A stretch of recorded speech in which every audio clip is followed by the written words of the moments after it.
This video is going to be a short tabletop review of the Becker BK11 neck knife and some of the modifications that you can do to the sheath and to the knife. In frame right now, you see the knife as it comes from K-Bar and one that I've already modified. We'll get to this knife in just a moment. Now, I'm not going to go over all the characteristics of the knife or the sheath. There's enough videos on YouTube for that. But from K-Bar, you get the knife, the sheath, and a length of 550 cord to attach the knife to your person. Now, I've seen a lot of people take 550 cord and hang their knife or other equipment around their neck, and for me personally, that's not a carry option. There's always a possibility that you could accidentally snag the cord on something, or somebody could intentionally grab the 550 cord and attempt to choke you with it. So what I have done to carry the knife on my person is I've just taken the 550 cord and pushed it through these holes on the sheath to create belt loops. And I've done it on both sides so that it creates a more stable platform. And then I've also in the past crisscrossed it so that I could attach it to a pack strap or a shoulder strap. Another thing I've done instead of using 550 cord is I used bungee cord. And I actually like the bungee cord better because if I'm kneeling down or bending or moving around out in the field and I'm wearing the knife on my belt, the bungee cord has more flex. It'll give. And it'll allow the knife to push away from your body if it's pressed up against your hip to keep it from digging into you. It's a lot more comfortable. Now, a couple other carry options from K-Bar. They sell a belt clip, and it comes with the hardware, and you just screw it right onto here, onto the sheath using those 4 holes. Or if you wanted to carry the knife in a concealed fashion, they sell an ankle rig from one of their other knives, but it'll also work with this knife. And you just bolt it on to that plastic piece right there. Now, go on to the knife. We'll put the sheath aside.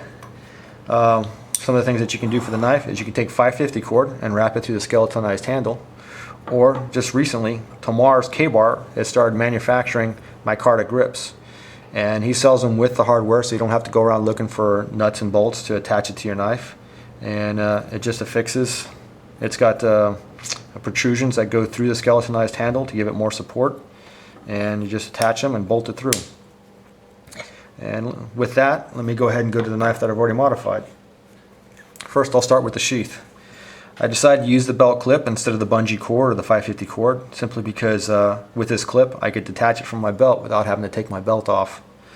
Then I took a piece of bungee cord and I looped it through this hole right here and put 2 knots on it. And what I did with that was create a secondary retention.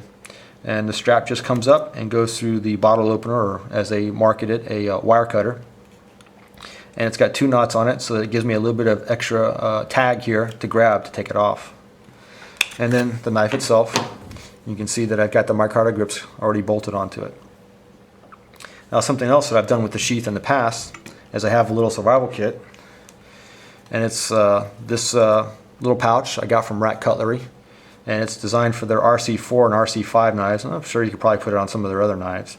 But these holes perfectly match up with the holes on the BK11 sheath, and I've just taken some zip ties and tied it through there, and sometimes I take 550 cord just so I have a length of 550 cord on the trail.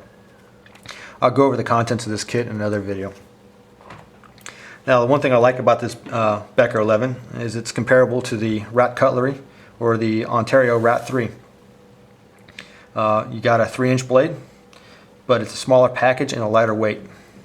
And the other thing that's nice about the BK11 is it's actually thicker than the Rat 3 or the Ontario RC3.